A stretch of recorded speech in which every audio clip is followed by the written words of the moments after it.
ಈ ಜಿಲ್ಲೆಯ ಕಾಂಗ್ರೆಸ್ನ ನಾಯಕರು ಮಾಜಿ ಸಚಿವರಾದಂಥ ರಮನಾಥ್ ರೈ ಅವರು ಕೇಸರಿಯ ಬಗ್ಗೆ ಬಹಳ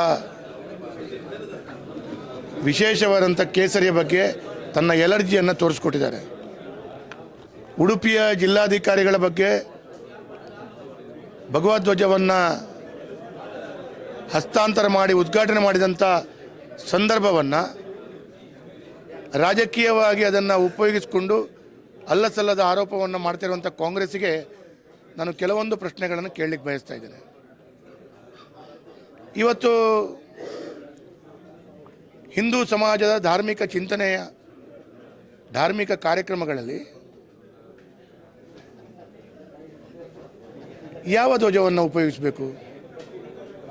ಹಿಂದೂ ಸಮಾಜದ ಕಳೆದ ಹಲವಾರು ದಶಕ ವರ್ಷಗಳಿಂದ, ನೂರಾರು ಸಾವಿರಾರು ವರ್ಷಗಳಿಂದ ಹಿಂದೂ ಸಮಾಜ ಎಲ್ಲೋ ಒಂದು ಕಡೆ ಕಾರ್ಯಕ್ರಮದಲ್ಲಿ ಕೇಸರಿ ಉಪಯೋಗಿಸ್ತಾ ಇದೆ.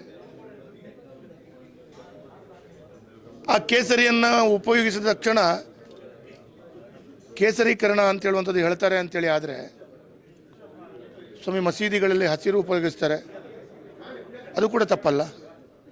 ಹಾಗಾಗಿ ನಮ್ಮ ಧಾರ್ಮಿಕ ಕಾರ್ಯಕ್ರಮದಲ್ಲಿ ನಮ್ಮ ಚಿಂತನೆ ಉಳ್ಳಂಥ ನಮ್ಮ ವಿಚಾರಧಾರೆಯನ್ನು ನಾವು ಮಾಡುವಂಥದ್ದು ನಮ್ಮ ನಂಬಿಕೆ, ನಮ್ಮ ಈ ಕಳೆದ ಹಲವಾರು ವರ್ಷಗಳಿಂದ ನಡೆದು ಬಂದಂಥದ್ದಾರೆ. ನಾನು ಕೇಳ್ತೇನೆ, ಇವತ್ತು ಉಸ್ತುವಾರಿ ಸಚಿವರಾದಂಥ ಲಕ್ಷ್ಮೀ ಹೆಬ್ಬಾಳ್ಕರ್ ಅವರು ಇರಬೇಕಿತ್ತು. ಕಳೆದ ಹಲವಾರು ವರ್ಷದಿಂದ ಪರ್ಯಾಯದಲ್ಲಿ ಉಡುಪಿಯ ಪರ್ಯಾಯದಲ್ಲಿ ಉಸ್ತುವಾರಿ ಸಚಿವರೇ ಆ ಧ್ವಜವನ್ನು ಕೊಟ್ಟು ಉದ್ಘಾಟನೆ ಮಾಡಿದ್ದಂತೂ ಪ್ರತೀತಿ. ಉಸ್ತುವಾರಿ ಸಚಿವರು ಇಲ್ಲದ್ರೆ ಜಿಲ್ಲಾಧಿಕಾರಿಗಳು ಮಾಡ್ತಾರೆ. ಉಸ್ತುವಾರಿ ಸಚಿವರು ಇಲ್ಲದಂಥ ಸಂದರ್ಭದಲ್ಲಿ ಅವರಿದ್ದಿದ್ರೆ ಅವರೇ ಕೇಸರಿ ಧ್ವಜವನ್ನು ಕೈಯಲ್ಲಿ ಹಿಡಿದುಕೊಂಡು ಅವರೇ ಉದ್ಘಾಟನೆ ಮಾಡ್ತಿದ್ರು. ಅವರು ಇಲ್ಲದ ಕಾರಣ ಜಿಲ್ಲಾಧಿಕಾರಿಗಳು ಮಾಡಿದ್ದಾರೆ. ಅದು ಹಲವಾರು ವರ್ಷದಿಂದ ನಡೆದು ಬಂದಂಥ ಪ್ರತೀತಿ. ನಾನು ಕೇಳುವಂಥದ್ದು, ಆ ಹಲವಾರು ವರ್ಷಗಳಿಂದ ನಡೆದು ಬಂದಂಥ ಪ್ರತೀತಿಯನ್ನು ಧಾರ್ಮಿಕ ಚಿಂತನೆಯ ಕೇಸರೀಕರಣ ಅಂತ ಹೇಳುವಂಥದ್ದು ಮಾಡ್ತೀರಿ ಅಂತ ಹೇಳಿದ್ರೆ, ಸ್ವಾಮಿ ನಮ್ಮ ನಂಬಿಕೆ, ನಮ್ಮ ವಿಚಾರಧಾರೆ ಕೇಸರಿಯಲ್ಲಿದೆ, ಅದನ್ನು ತೆಗಿಲಿಕ್ಕಾಗಲ್ಲ. ನೀವು ವೋಟ್ ಬ್ಯಾಂಕ್ ರಾಜಕಾರಣಕ್ಕೋಸ್ಕರ ಅದನ್ನು ಮಾಡ್ತೀರಿ ಅಂತ ಹೇಳಿದ್ರೆ ನಿಮ್ಮ ಹಣೆ ಬರ. ನಾನಿವತ್ತೊಂದು ಪ್ರಶ್ನೆಯನ್ನು ಮಾಡ್ತೇನೆ, ಕಾಂಗ್ರೆಸ್ನ ನಾಯಕರುಗಳಿಗೆ ತಾಕತ್ತಿದ್ರೆ ಒಂದು ಪ್ರಶ್ನೆಯನ್ನು ಮಾಡ್ತೇನೆ ನಾನು. ಯಾವುದೇ ಒಂದು ಕಾಂಗ್ರೆಸ್ನ ಕಾರ್ಯಕರ್ತನಿಂದ ಹಿಡಿದು ಪಕ್ಷದ ನಾಯಕರ ತನಕ ಕೇಸರಿ ಲುಂಗಿಯನ್ನು ಉಟ್ಟು ಕಾಂಗ್ರೆಸ್ ಆಫೀಸಿಗೆ ಹೋಗುವಂಥ ಧೈರ್ಯ ಇದೆಯಾ? ಕೇಸರಿ ಲುಂಗಿಯನ್ನು ಉಟ್ಟು ಕಾಂಗ್ರೆಸ್ ಆಫೀಸ್ನೊಳಗಡೆ ನಿತ್ಯ ನಿರಂತರವಾದ ಮೀಟಿಂಗ್ನಲ್ಲಿ ಭಾಗವಹಿಸಬೇಕು, ಧೈರ್ಯ ಇದೆ ಅವರಿಗೆ?